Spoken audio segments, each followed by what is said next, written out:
Hello and welcome to this week's edition of From Me to We with Pastor and First G. I am First Gentleman Damion Parks Weekly, and this is my lovely husband, Lovely. Just lovely. Pastor Romell Parks Weekly. Hello. So we're somewhat staying in the same genre of episodes right now. We're going to discussing homosexuality versus spiritual things. And so this week we will be on the Civil War, my relationship versus my God. So what do you think about when I say that? I mean, we certainly think about this, a civil being, of course, internal. Sure. And it's like this internal conflict that you exist in. And it's one thing to be in a conflict just with yourself, but when you're in a relationship, right, yet who you are isn't settled yet. Right. How is that going to really impact the relationship, where it's headed, if it's headed anywhere? So I think it's really a good and necessary thing to discuss, because it's a dynamic. This is one of those episodes that's really one of the dynamics that many of the straight relationships don't really face. Absolutely. So something that's really specific to the same-sex paradigm, if you will. Absolutely. So one of those, the main portion of that, I think, is when there's two individuals in a relationship, whether it be dating, and I can't imagine, but maybe there are some marriages that are out there that have dealt with the same thing, and maybe they should have addressed it first, but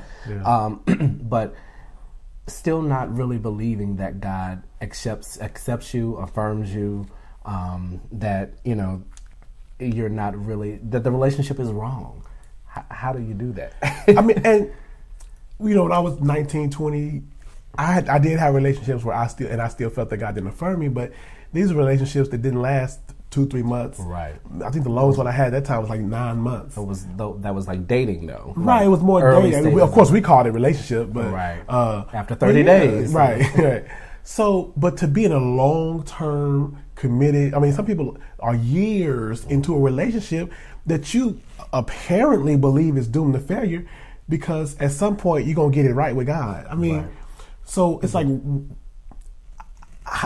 how are you dealing with that internally? How are you justifying it? But how are you making peace with that? True. And this is a person that you love, right, and yet it's not going to go anywhere.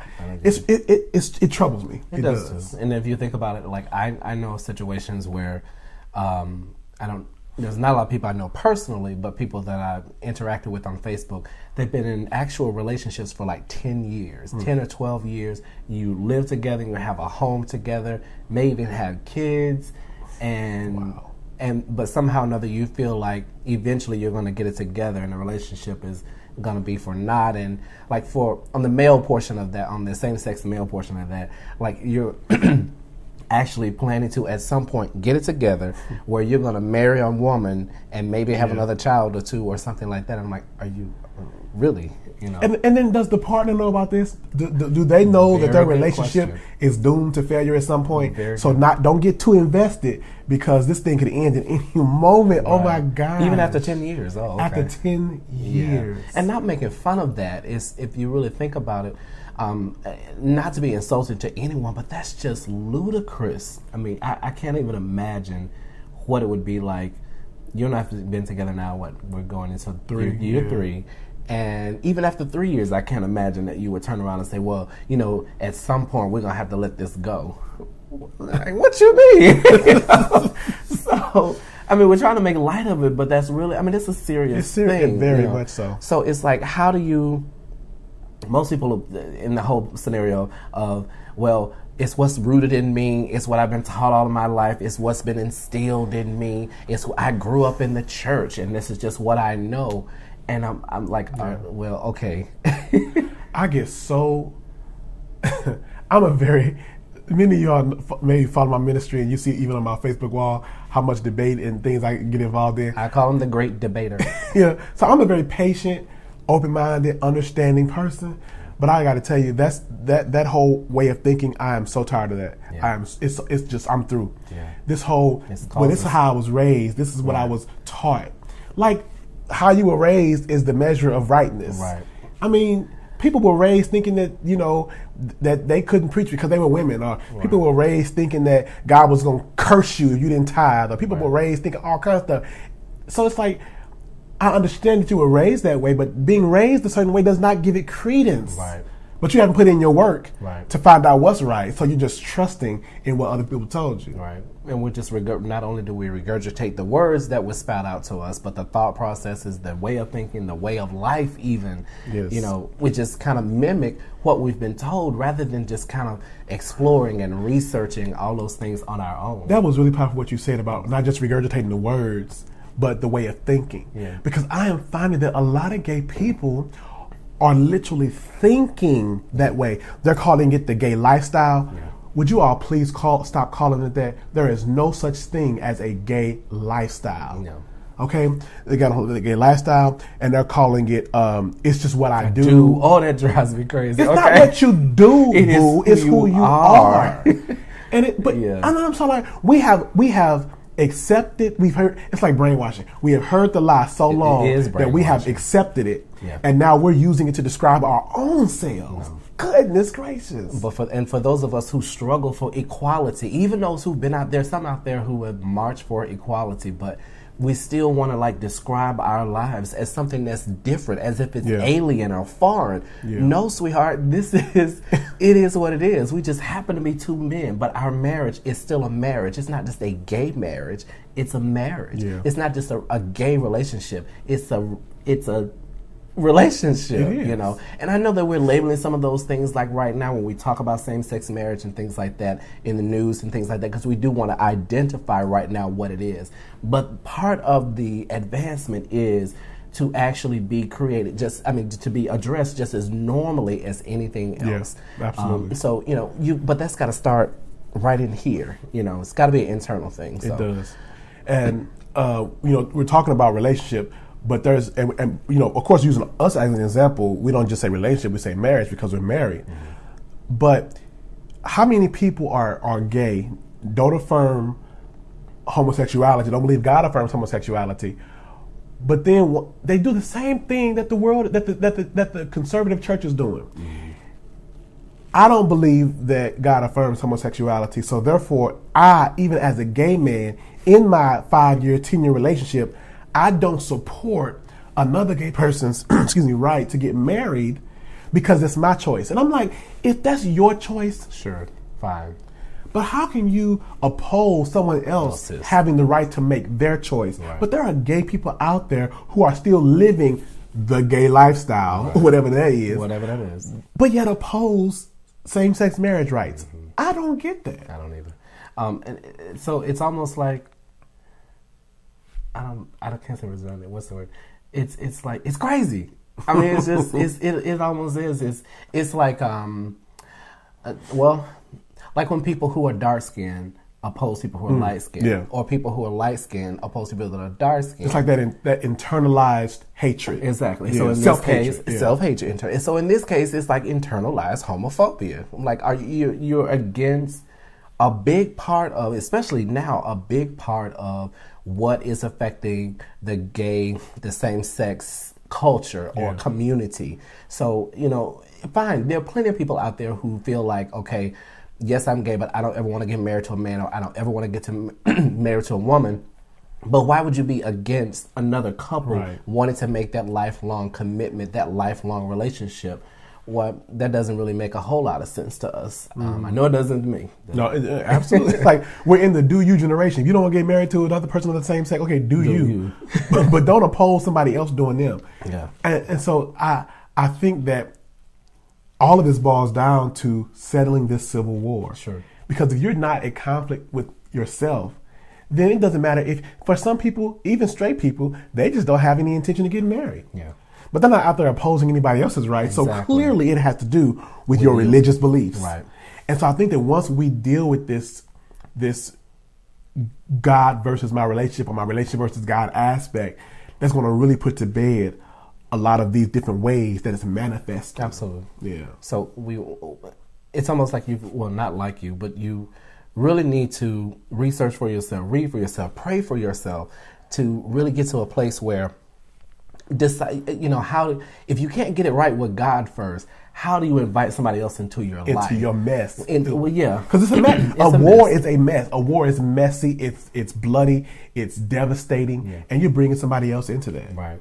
And a lot of times it's lifelong. I mean, you know, the damage that it could do you know, how much damage would that have done to me if you had been an individual who said, you know, well, you know, eventually, you're going to say to me 10 years later, eventually I got to get it right. How much damage does that do to me to ever have a solid relationship, or one that I feel like it's lasting or whatever, and vice versa? You know, what does that do for you? Then you go out and get into a relationship with someone who you're really not in love with, really not you committed with, and then you mess them up. It can be a chain that just isn't easy to break. So, and you know, I was thinking, as you were describing that, I guess at that point it is just something you're doing. Yeah. Because you haven't even embraced the who you are part yet. No. So it's all about what you're just doing. And so you aren't going to build a good foundation. You're not going to have a good relationship. And I was thinking about how sad it is that the situation that you put yourself in a relationship, if you don't tell them, then you're setting them up to be heartbroken and destroyed down the road. Right. If you do tell them, you're basically saying, don't get too invested in this because it's not going to last. Right. So either way you look at it, the point is, honestly, from me to we, there doesn't need to be a we yet. Yeah. Until you get this thing settled, there does not need to be a we yet. Yeah. You got to work on the me part, work on the you part. But it's, you know, a lot of people just don't want to do the work. They don't really want to do the steps that it really takes, and then the mental and spiritual involvement. We're lazy. We're lazy. People are lazy. Don't want to, like you said, put in the work. It takes effort. You know why? Because it's not just a matter of just being told what to believe, like you kind of how you were brought up, but now you have to not only get the good word, the right word, but you have to also wash away all the bad theology that you've accepted as true. Yeah. So I can't just tell you what's right. Now we got to work on why what you believe already isn't right. So it's an extra step. And I know that it's labor intensive. Sure. I know that it's emotionally and even just mentally tiring. Right. I know this, okay? But it's a process that you are going to have to go through if you value yourself enough and if you value your relationship enough. Now, when we talk about relationship, we're not just talking about your relationship with your boo. Or whoever your future boo may be. Excuse me. We're also talking We're also talking about translate. No, we're also talking about your relationship with God. Yeah. How are you in this relationship with a dude and think that God does not affirm you, but yet you're in a 10-year relationship? So you decided you don't care what God say because apparently you don't think he's okay with it, but yet you still going to church doing your thing. And I'm not even talking about a 2-3 month romp. We're talking years. Yeah. So do you really not feel like you're rebelling against God if that's how you feel? And having to live with that level of disconnect from God unnecessarily because you didn't do the work to find out whether or not God actually affirms you. It's amazing and it's sad. But we don't have to live like this. We are in a generation that is so blessed. It is so blessed because resources and options exist. Many people have done the work and they have written books. I've written books, that deal with this. So you don't have to start from square one. Right. You can really, it's like in the 60s, how we're standing on the legacy of what they are, the groundwork they've already paid. Mm-hmm. Well, many people have done the scholarship, they have done the research. All you have to do is just get out there and consume the information. Don't just believe whatever you read, but get involved. You got to do something. But it's not all this that we're setting ourselves up for is just failure, and it's not worth it. But you have to, excuse me, you have to understand what your own personal value is.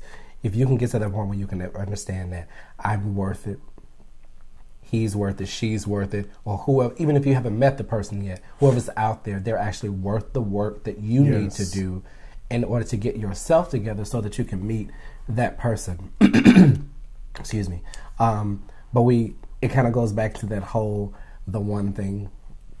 If you're ever able to find, we don't believe in the one, but if you're ever able to find a person that you really can spend that lifelong journey with, you've got to do the work, but you've got to understand how valuable your doing your work is. Before the relationship. You put in the work before the relationship. Right. And I think that's the thing of it too, is that a lot of people still have the misconception that once I get with, then everything will, and I'll do everything right, and I'm gonna get it together and all that kind of stuff. And that's generally not how it works. Just to give a little bit of my own personal story is that before I met this man right here, I actually took 3 years before to actually kind of what I felt like get myself together. But you know what my biggest priority on the list was of things to do? I got closer to God. Yes, and I automatically did it without even really thinking about it. I just like, okay, God, tell me what to do or lead me what to do. And he led me. You know, I'm not saying that I have arrived or that I have it all figured out or anything like that. But the key focus here is, you know, you can't be at a civil war with God. He has to be the victor in everything that we do. I felt that. Absolutely. So, you know, he's got to win the war ultimately above everything else. He loves you. But not just your, and I hate to cut you off, but no, you're fine. When we say he has to win the war, not what you think about what he thinks, right? The real him. The real him. Because some stuff that you've been fed about him is not really what he thinks. Right, right. Go ahead. So you want to do that research, partner with someone who knows. Don't just let someone just regurgitate words to you. I know either side. Or either side. I agree. And I realize that right now it's a hard pill to swallow from what we've been taught for so many decades, even centuries. But believe me, there are some things that are nationally, worldwide known about being a same-sex individual. Those things are just not true. God loves us. He affirms us. He validates us. Absolutely, he embraces us just how we are. And on that's the part of us that you don't have to worry about changing. You don't have to worry about getting it together. We already know you gay, boo. So that's a wrap. It's not going anywhere. But it's the rest of the things that you want to get together spiritually, mentally, emotionally, so that you can be ready for the next person. Doesn't mean that we're just totally done, but so when you get to be that next one, that the individual that's for you, then hey, you're just that much closer to the better relationship. So. And you've laid the groundwork for a more healthy, stable relationship that actually works. Absolutely. And that can actually last. Absolutely. Because now you can invite God into the relationship without feeling like his only purpose in there is to break you all up because he's not for it.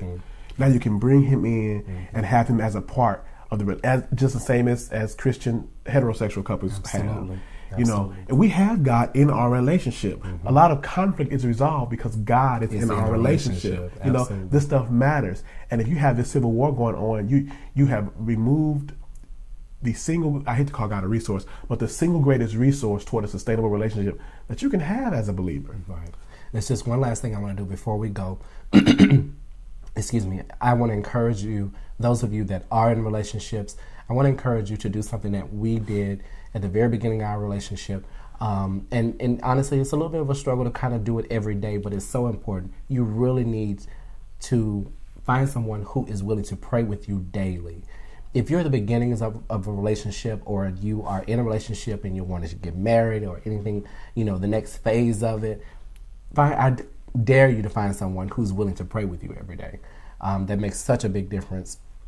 Those of you who are single but looking, or I won't say don't look. I always, that's a whole other thing. Don't look. That's another topic.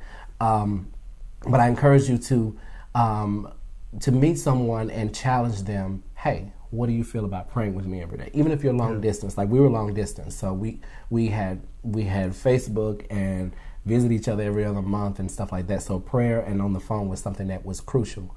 And I really do think that it helped pull us into where we are as a couple. But I challenge you as a single individual, find you someone who is willing to pray with you. If they're not willing to pray, or they're begrudging about it, baby, keep moving. Absolutely. Go right on. Absolutely. So, but prayer is the key, or a key to that. So until next time, you are more than welcome to find us on JudahFirstMinistries.org. No, sir. No? I did that one again? Yeah. JudahFirst.org. The ministries is on the Facebook page, facebook.com/JudahFirstMinistries, as well as our YouTube page, youtube.com/ Judah First Ministries. But again, judahfirst.org. You can also send your questions or comments through Facebook or through email at frommetowwe@judahfirst.org. If there's a topic that you would like to have discussed, if you want to comment about a previous topic, maybe you thought that we were full of crap, everything we said was wrong, tell us that. Yeah. We'll put it on air and respond to it. So just get in touch with us. Like this video, share it. Let's help get the word out, because there just aren't many resources out there for not just gay people but gay Christians. Not many resources. So we really want to get this word out. Absolutely. Well, thank you, and we will see you on next week. God bless, and we love you. God bless. Bye.